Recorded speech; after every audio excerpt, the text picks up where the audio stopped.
نبی نبوت نہیں روک سکتا، یہ کیا دلیل ہے؟ یہ قرآن میں ہے، بخاری میں حدیث ہے کہ نبی چاہے تو موت کو روک سکتا ہے۔ کتاب کے اوپر جو نام لکھا ہوا ہے وہ پڑھ دے، ترجمہ بھی نہیں کرواؤں گا، بھائی ترجمہ کی بھی شرط ہٹ گئی، صرف پڑھ دے کہ لکھا کیا ہوا ہے میں مرید بن جاؤں۔ حد ہوگی یہ، عجیب لوگ نے، کتے کھلے چھوڑے نے دوٹے بدے، ہمارے ہاتھ بھی باندھ لیں، صرف منہ کھلا رہنے دیں، 12 مفتی سائن کر دیں میں مان جاؤں۔ یہ چیلنج کسی نے دیا ہوا ہے، بادشاہی مسجد میں بڑے مرزے کا فیصلہ ہوا تھا، چھوٹے مرزے کا بھی فیصلہ کرا دیں۔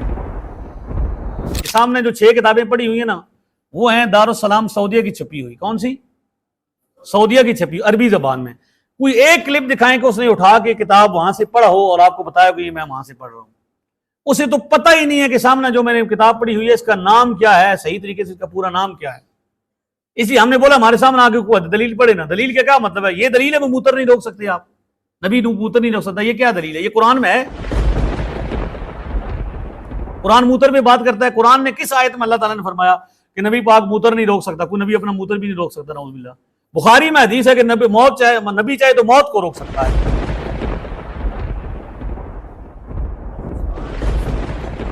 سمجھ رہے ہیں؟ تو وہ دلیل شلیل کوئی نہیں ہے، دلیل کا بہانہ لے کے کیا ہے، ورگلانا ہے۔ اگر دلیل ہے تو سامنے ہونا۔ اب ہم نے قائل کیا جب بندوں کو کہ یہ دلیل ہے، مسلم شریف میں حدیث شریف موجود ہے، نسائی میں موجود ہے، ہم نے کبھی بغیر دلیل کی بات نہیں کی، اور ہم وہ دلیل پڑھتے بھی ہیں۔ یعنی نبی پاک نے جس طرح فرمایا نا، تو نبی پاک کی کون سی زبان تھی؟ عربی تھے نا، پنجابی تو نہیں سننا، عربی زبان میں فرماتے تھے۔ ہم وہ پہلے آپ کو وہ لفظ بھی سناتے ہیں جو حضور نے ارشاد فرمائے۔ ہمیں وہ کبھی آپ چلیں میرے ساتھ، آپ گارنٹی لیں، ٹھیک ہے، ہم اس کے ساتھ لڑیں گے نہیں، بڑے پیار سے بات کریں گے۔ ایک کتاب میں اٹھا کے لاؤں گا، ساتھ لے کے جاؤں گا، کتاب کے اوپر جو لکھا ہوا، اگر مرزا چھوٹا مرزا جیلم کا کتاب کے اوپر پڑا ہوا نام پڑھ دے تو میں اس کو مرید ہو جاؤں۔ ایک کتاب لے کے جاؤں گا، کیا کروں گا؟ ایک کتاب لے کے جاؤں گا، اور اس کتاب کا صرف جیلم کے مرزا، یہ پتہ نا مولویوں نے چیلنج دیا ہوا ہے کہ قرآن نہیں پڑھ سکتا، اندر کھولنا پڑتا ہے قرآن، ٹھیک ہے، یا کسی نے کہا کہ حدیث میں کھولوں گا تو پڑھ کے دکھائے گا۔ میں کہتا ہوں میں نے کتاب کھولنی کوئی نہیں، میں صرف کتاب لے کے جاؤں گا، کتاب کے اوپر جو نام لکھا ہوا ہے وہ پڑھ دے، ترجمہ بھی نہیں کرواؤں گا، بھائی ترجمہ کی بھی شرط ہٹ گئی، ترجمہ بھی نہ کرے، صرف پڑھ دے کہ لکھا کیا ہوا ہے میں مرید بن جاؤں۔ حد ہوگی یہ، سمجھ رہے ہیں؟ کچھ بھی نہیں ہے، لیکن مسئلہ یہ ہے کہ بات ہی کوئی نہیں، فکر کوئی نہیں۔ حق بولنے والے، جواب دینے والے کو کہتے ہو کہ جواب نہ دے، بدتمیزی کرنے والے کو کہتے ہو وہ بدتمیزی نہ کرے۔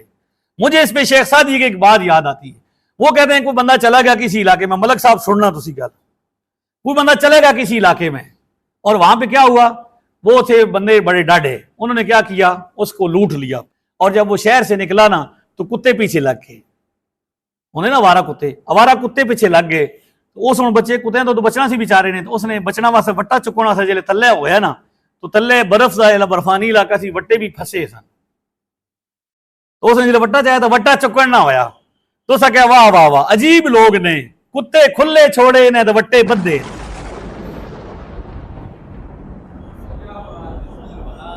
کتے نو بندو یار، تسی وٹا کیوں بندے ہو؟ اسے بولو بھئی آپ بھئی بدتمیزی کیوں کر رہے ہو؟ دلیل کی زبان میں بات کرنی ہے تو بیٹھو نا۔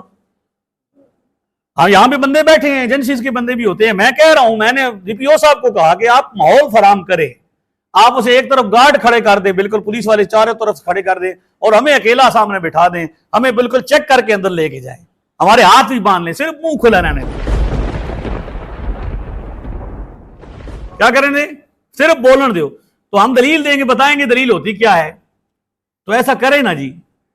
اور میں نے ہی آفر پیش کی ہے جہلم شہر سے، جب انہوں نے کہا کہ میں ٹی وی پہ آؤں گا اور میں سارے یہ ثابت کروں گا کہ جس طرح مرزا غلام احمد قادیانی بڑا مرزا دجال، وہ جس طرح کافر تھا ختم نبوت کا، اسی طرح داتا صاحب بھی، خواجہ صاحب بھی، اور بابا فرید بھی، اور بڑے صغیر پاک و ہند کے جتنے اولیاء کرام ہیں وہ سارے کے سارے اسی طرح منکر ختم نبوت ہیں جس طرح مرزا قادیانی ہے۔ یہ صاحب میں نے اسے کہا بھی نہیں، میں یہ چیلنج قبول کرتا ہوں، اور میں تجھے ٹی وی کا نہیں کہتا، ہوئی عورتیں دروازے بند کر لیتی ہیں نا، دروازوں میں بند کر کے اپنے اپنے بڑاس نکال کے، یہ نہیں. میدان لگے گا، جیلم کہے، لاہور کہے، یا کیا کہے، کراچی کہے، پاکستان کے جس شہر میں جس جگہ پہ کہے. اس وقت 4 مسلک ہیں پاکستان میں، اہل سنت و جماعت، حنفی، بریلوی، دیوبندی اور اہل حدیث اور شیعہ اہل تشیع. ان چاروں مسلکوں کے 3 علماء جو فتویٰ لکھنے کے اہل ہوں، جن کو فتویٰ لکھنا آتا ہو، مفتی ہوں. 12 مفتی جمع کرو، ان کو سامنے بٹھاؤ، ایک طرف مرزا صاحب بیٹھ جائیں گے، چھوٹے مرزا صاحب، اور ایک طرف میں بیٹھ جاؤں گا، اور ہم بات یہ میں ثابت کروں گا کہ بزرگ ہمارے اسلام والے ہیں، وہ ثابت کرے گا کہ وہ کیا ہیں، منکر ختم نبوت ہیں. اگر یہ 12 مفتی جو پورے مسلک کے، پوری دنیا کے کیا ہیں، جس طرح پہلے مرزے کے بارے میں اتفاق ہوا تھا، یہ بھی اتفاق کریں گے کہ اگر کہ جس طرح بڑا مرزا کافر تھا، ختم نبوت کا منکر ہے، اس کے ماننے والے موجود ہیں، نبی کا کلمہ پڑھنے والے، اس کو نبی ماننے والے موجود ہیں. تو داتا صاحب کا کلمہ پڑھنے والا، خواجہ صاحب کا پڑھنے والا، چشتی رسول اللہ کا کلمہ پڑھنے والا دنیا میں کوئی بندہ ہے، اس کو لے کے آؤ، اور پھر یہ لکھ کے دیں وہ 12 کے 12 مفتی کہ یہ جس طرح مرزا غلام احمد قادیانی کی کفر پر پوری امت کا اتفاق ہے، اسی طرح ان بزرگان دین کے کفر پر بھی پوری امت کا اتفاق ہے. 12 مفتی سائن کر دیں، میں مان دوں. یہ چیلنج کسی نے دیا ہوا ہے. تو ایک دفعہ پھر امت، مرزا غلام احمد قادیانی بڑے مرزے کے کفر پر پوری امت کا اتفاق ہوا کہ نہیں ہوا؟ شیعوں کے نزدیک بھی وہ کافر، سنیوں کے نزدیک بھی، اہل حدیثوں کے نزدیک بھی، دیوبندیوں کے نزدیک بھی، اور پاکستان کا قانون بھی یہ کہتا ہے کہ وہ کیا ہیں، غیر مسلم ہیں. تو میں اب امت کو دعوت دیتا ہوں کہ ایک دفعہ پھر جمع ہو جائیں. بادشاہی مسجد میں بڑے مرزے کا فیصلہ ہوا تھا، چھوٹے مرزے کا بھی فیصلہ کرا دیں.